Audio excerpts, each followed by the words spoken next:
அஸ்ஸலாமு அலைக்கும் வரஹ்மத்துல்லாஹி வபரகாத்துஹு. அன்புக்குரிய இஸ்லாமிய சொந்தங்களே, அருமை உறவுகளே, நம்முடைய வாழ்க்கையில் நெருக்கடிகள் கூடுகிறது. பல நேரங்களிலே நாம் சம்பாதித்த சம்பாத்தியங்கள் பற்றாக்குறையாக இருக்கிறது. அது மட்டுமில்ல, பல்வேறு விதமான பொருளாதார சிக்கல் ஏற்படுகிறது. நிறைய கை நிறைய 6 டிஜிட்டில் 7 டிஜிட்டில் சம்பளம் வாங்குபவர்களாக இருந்தாலுமே கூட பொருளாதார நெருக்கடியிலே பல சமயங்களிலே சிக்கிக்கொள்ளக்கூடிய சூழல் ஏற்படுகிறது. இதுவெல்லாம் எதனால் நடக்கிறது? நான் பின்னால் ஒரு 10 விஷயம் சொல்லுகிறேன். அந்த 10 விஷயத்தில் ஏதாவது ஒன்று நம்முடைய வாழ்க்கையில் நிகழ்ந்து விடுமையானால் அல்லாஹ் பொருளாதாரத்தில் நெருக்கடியை தருகிறான். அதில் இருக்கக்கூடிய பரக்கத்தை போக்கி விடுகிறான். நிறைய சம்பாதித்தாலும் கூட குறைவான, அதாவது குறையுடைய மனதிலேயே அல்லது குறையுடைய சூழலிலேயே வாழ்க்கை நகரக்கூடிய ஒரு நிலைக்கு அல்லாஹ் தள்ளிவிடுகிறான். இந்த 10 உங்களுடைய வாழ்க்கையிலும் என்னுடைய வாழ்க்கையிலும் இருக்கிறதா என்பதை கொஞ்சம் நாம் அவதானித்து பார்க்க போகிறோம். முதல் விஷயம், எந்த வீட்டில் சூரா பக்ரா ஓதப்படவில்லையோ அந்த வீட்டிற்கு அல்லாஹ் பரக்கத்தை எடுத்து விடுகிறான். நபிகள் சொன்னார்கள், ஃபஇன் அஹதஹா பரக்கா, சூரா பக்ரா ஓதப்படக்கூடிய வீட்டிலே அல்லாஹ் பரக்கத்தை தருவான்.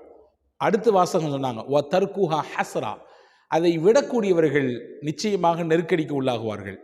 எனவே சூரா பக்ராவை ஓதக்கூடிய வழக்கத்தை ஒவ்வொரு வீட்டில் இருக்கக்கூடியவர்களும் எடுத்துக்கொள்ளுங்கள். இது நெருக்கடிகள் இல்லாத வாழ்க்கை வாழ்வதற்குரிய முதல் வழி.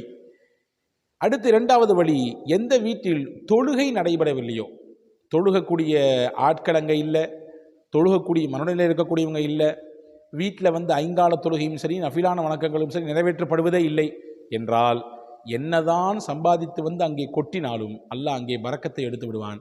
நெருக்கடிகள் மட்டும்தான் அங்கே மிச்சமாக இருக்கும். எனவே வீடு என்றால் அங்கே தொழுகை நடைபெற வேண்டும், பெண்கள் தொழ வேண்டும், ஆண்கள் ஃபரதல்லாத தொழுகைகளை அங்கே நிறைவேற்றக்கூடிய சூழலுக்கு உருவாக வேண்டும். அப்படி இல்லாத பட்சத்தில் நெருக்கடிகள் நிறகும்.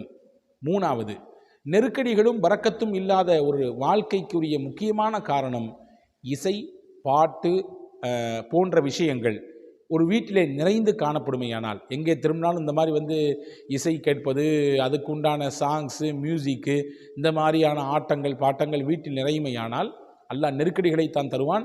அங்கே பரக்கத்திருக்காது, ஷைத்தானுடைய வருகை மட்டும்தான் இருக்கும். மலக்குமார்கள், பரக்கத்தை கொண்டு வரக்கூடிய மலக்குமார்கள் அந்த வீட்டிற்குள்ளே வரமாட்டார்கள். நான்காவதான முக்கியமான காரணம், நெருக்கடியான நிலை வருவதற்குரிய நான்காவது காரணம், ஜக்காத் கடமையாகியும் கூட யார் ஜக்காத்தை கொடுக்காமல் இருக்கிறாரோ அவர்கள் நினைப்பார்கள், நாம் சம்பாதித்தையெல்லாம் சேர்த்தி வைக்கிறோன்னு சொல்லி. ஆனால் அது சேர்மானம் இல்லை, அது சேமிப்பு இல்லை. அதன் மூலம் அவர்களுக்கு நெருக்கடிகள் தான் வரும். ஹதீஸிலே வந்திருக்கிறது, பெருமானா ஸல்லல்லாஹு அலைஹி வஸல்லம், மா மனஅ கௌமுன் அஸ்ஸகாத்த இல்லா உஹிது பிஸ்ஸினீன், எந்த சமூகம் ஜக்காத் கடமையாகி கொடுக்காமல் இருக்கிறதோ அவர்களுக்கு அல்லாஹ் பஞ்சத்தை தருவான், ஏழ்மையை தருவான், வறுமையை தருவான் என்று பெருமானா ஸல்லல்லாஹு அலைஹி வஸல்லம் சொன்னாங்க. எனவே ஜக்காத்து கடமையாகி ஒரு வீட்டில் ஜக்காத்து கொடுக்காமல் இருக்கிறாங்கன்னா ஏதோ ஒரு ரூபத்தில் அவங்க வீட்டுக்குள்ளே வறுமை வரப்போகுது. அது ஆரோக்கிய கேடாக இருக்கலாம், அல்லது மருத்துவ செலவாக இருக்கலாம், அல்லது வேறு ஏதாவது நெருக்கடிகள், மனரீதியான கஷ்டங்களாக இருக்கலாம். இதுவெல்லாம் நெருக்கடியான வாழ்க்கை வருவதற்குரிய முக்கியமான காரணி. எனவே நாலாவது காரணி என்ன என்றால், ஜக்காத்து கடமையாகி கொடுக்காமல் இருந்தால் அல்லாஹ் அவங்களுடைய பரக்கத்தை எடுத்துடுறான், நெருக்கடியை கொடுத்துட்றான். அஞ்சாவது முக்கியமான காரியம் பாருங்கள், ஜினாவினுடைய வாசல் எந்த வீட்டில் திறக்கப்படுமோ, அப்படின்னா என்ன அர்த்தம்? விபச்சாரத்தினுடைய விஷயம் எந்த வீட்டிலே பெருகிவிடுமோ. நீங்கள் கேட்கலாம், வீட்டில் எப்படிங்க விபச்சாரம் நடக்கும்? ஆமாம், ஹதரத் ரசூலுல்லாஹி ஸல்லல்லாஹு அலைஹி வஸல்லம் சொன்னார்கள், ஹதீஸ் குர்ஆனிலே வந்திருக்கிறது, ஜினா செய்யாதீர்கள் என்று குர்ஆன் சொல்லவில்லை. ஆணை பார்த்தோ பெண்ணை பார்த்தோ ஜினா செய்யாதீர்கள் என்று சொல்லவில்லை. ஜினாவின் பக்கம் நெருங்கி விடாதீர்கள். லா தக்ரபு ஜினா, ஜினாவின் பக்கம் நெருங்காதீர்கள். அதற்கு எது உங்களை நெருக்கி கொண்டு போகும்? பார்வை கொண்டு போகும், பேச்சு கொண்டு போகும், அதை நோக்கி நடக்கக்கூடிய நடை உங்களை கொண்டு போய்விடும். எனவே தான் குர்ஆன் அந்நிய பெண்ணை பார்க்க வேண்டாம் என்று எச்சரிக்கிறது, அந்நிய ஆணை பார்க்க வேண்டாம் என்று எச்சரிக்கிறது. இதுவெல்லாம் ஒரு வகையில் ஜினாவாக வந்துவிடும். இந்த ஒரு சூழல் எந்த வீட்டில் இருக்கிறதோ அந்த வீட்டுக்கு நெருக்கடிகள் வரும் என்று குர்ஆன் நம்மை எச்சரிக்கிறது. இது ஐந்தாவது விஷயம். ஆறாவதாக, எந்த நபர் அதிகமாக பொய் சத்தியம் செய்வாரோ, எந்த விஷயமானாலும் சரி, வியாபாரத்தினுடைய கொடுக்கல் வாங்கலாக இருந்தாலும் சரி, அல்லது இன்ன பிற விஷயங்களானாலும் சரி, எடுத்ததுக்கெல்லாம் பொய்யா சொல்லிடுவார். எதையாவது சொல்லிவிட்டு அது நம்ம சத்தியமாக செஞ்சிடறேங்க அப்படின்ட்டுவார்.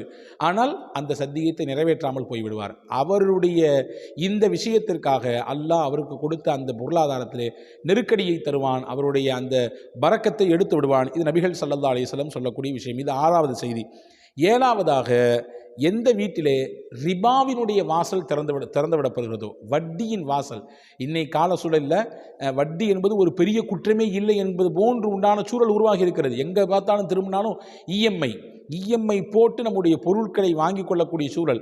இது ஒரு புறம்னா, மறுபுறம் வந்து கிரெடிட் கார்டு வாங்கிக்கோன்னு சொல்லி பல பேங்குகள் வந்து எல்லாத்தையும் நிர்பந்திக்குது. நம்ம ஆட்கள் நினைக்கிறாங்க, ஒரு தடவைக்கு 2 தடவைக்கு மேலே அவன் வந்து அழுத்தம் கொடுக்கும் பொழுது நம்ம சரி வாங்கி போடுவோமே, யூஸ் பண்ணிக்கலாமே நினைக்கிறாங்க. ஒரு கட்டத்தில் அதை பயன்படுத்தியதற்கு பிறகு வட்டிக்கு மேல் வட்டி என்று அதை கொடுக்க முடியாமல் திணறக்கூடிய சூழலை பார்க்கிறோம். இது ஒரு புறம். வட்டியின் வாசல் எந்த வழியாக ஒரு வீட்டுக்குள்ளே வந்துவிட்டாலும் சரி, அந்த வீட்டில் இருக்கக்கூடிய பரக்கத்தை அல்லாஹ் அது போக்கிவிடும், அழித்துவிடும். சொல்ல போனால் பொருளாதாரத்தையே அழித்துவிடும், நிர்மூலமாக்கிவிடும். அல்லாஹ் சொல்கிறான், எச்சரிக்கிறான், யம்ஹகுல்லாஹு ரிபா, வட்டியை நான் அழிப்பேன் என்கிறான். அழித்தால் அல்லாஹ் சொல்லும் வார்த்தை இது, நிச்சயம் அல்லாஹ் அழிச்சிருவான். எப்படி அழிப்பான்? நெருக்கடிகளை கொண்டு அழிப்பான், அல்லது நோய் நொடிகளை கொண்டு அழிப்பான், இல்லது இன்ன பிற மனக்குறைகளை கொண்டு கஷ்டத்தை ஏற்படுத்தி ஒன்றுக்கு மேலே ஒன்று என்று வந்து அந்த மாதிரியான சூழல் ஏற்பட்டுவிடும். எனவே நெருக்கடிகள் நீங்க, அதே நெருக்கடிகள் ஏற்பட பரக்கத்து நம்முடைய வீட்டிலிருந்து எடுப்பதற்கு 7வது காரணம், எந்த வீட்டுக்குள்ளே வட்டி நுழைந்து விடுகிறதோ, அது எந்த ரூபத்தில் நுழைந்தாலும் சரிதான், அங்கே நெருக்கடிகள் ஏற்படுவதற்கு அதிக வாய்ப்புகள் இருக்கிறது. 8வது, எந்த வீட்டில் உறவுகள் அனுசரிக்கப்படவில்லையோ, எந்த வீட்டில் அல்லது எந்த நபர் தன்னுடைய உறவுகளை பேணவில்லையோ, உறவுகளை முறித்து கொள்கிறாரோ, உறவை வந்து துண்டித்து வாழுகிறாரோ, அவருடைய வீட்டிலும் அல்லாஹ் தஆலா பரக்கத்தை போக்கி விடுவான், நெருக்கடிகளை கொடுத்து விடுவான். இது 8வது விஷயம். 9வது விஷயம், யார் அதிகமாக பொய் சொல்லுகிறார்களோ, பொய் என்பதும் கூட இன்னைக்கு சர்வசாதாரணமாக ஆகிவிட்டது இல்லையா? ஒரு ஃபோன் எடுக்கலை, ஏங்க நான் உங்களுக்கு ஃபோன் போட்டேன் எடுக்கலை ஏங்கன்னு சொன்னால், இல்லை சூழல் சரியில்லை எடுக்க முடியலன்னு சொல்லிடலாம். அல்லது வந்து அந்த நேரம் வந்து எனக்கு எடுக்க முடியலைங்க, ஏதோ ஒரு சந்தர்ப்பம் சொல்லி தவிர்ந்துடலாம். ஆனால் அதுக்கு ஒரு பொய்யை சொல்லி இன்ன காரியம் அன்ன காரியம் அதனால தான் எடுக்க முடியல அப்படின்ற ஒரு சூழலை பார்க்கிறோம் இல்லையா?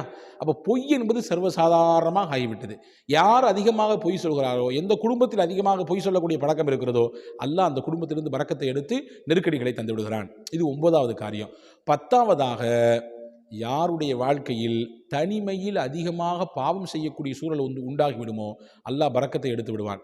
யாரும் தான் பார்க்கலையே, வீட்டில் தான் யாரும் இல்லையே, நம்ம தான் வெளியூரில் இருக்கிறோமே, நம்ம தான் வெளிநாட்டில் இருக்கிறோமே, இங்கே இந்த பாவத்தை செஞ்சால் யார் பார்க்க போகிறா? பாவம் என்றால் பெரிய பாவம் மட்டும்தான் பாவம் என்பது அல்ல, சின்ன பாவம் தானே, அதுவும் ஒரு பாவம் தானே.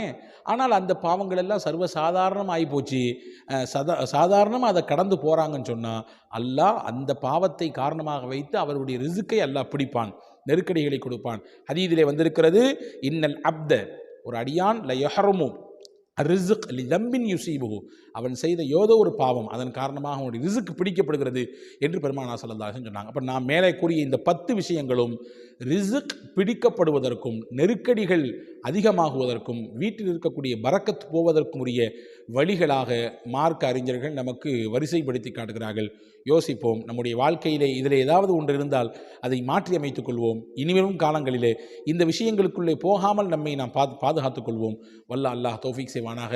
அஸ்ஸலாமு அலைக்கும்.